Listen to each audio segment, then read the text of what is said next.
আসসালামু আলাইকুম চাচা, কেমন আছেন? ওয়ালাইকুম আসসালাম, ভালো আছি ভাতিজা। কি চাচা, রোজার প্রস্তুতি কেমন?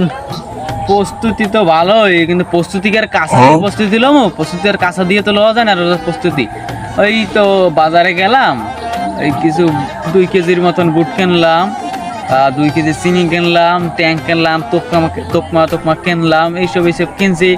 আর ওই মানে ফ্রিজ যা আছে সব ফ্রিজ পুরো গাদাইছে খাওয়ান দিয়ে। ও কাকু, রোজার মাস কি খাওয়ার জন্য? রোজা হইছে দিক সঞ্জন করা, আপনি দি খাই খাই করেন। এ তোরা ইয়াং জেনারেশন পোড়াফাড় একটু বেশিই বুঝো।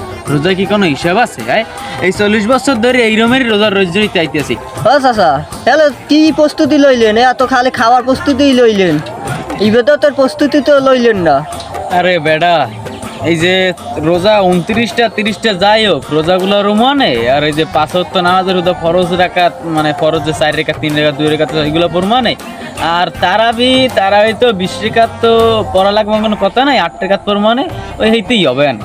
ও কাকু, রোজার মাসে একটু কোরআন শরীফ তো পড়া লাগে না? আজকে এই চেষ্টা একটু করবো, মানে সময় তো নাই বুঝো না। কোরআন শরীফ রোজা রমু, নামাজ পড়বো, এই হ্যাং ত্যাং করতে করতে সময় চলে যাবে।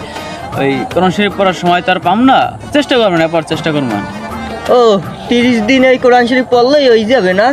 তারপর কোরআন শরীফ গুছাইয়া ছাদে উড়াই থইলেই হয়ে যাবে, আর তো হারা বছরে ধরাও লাগবে না।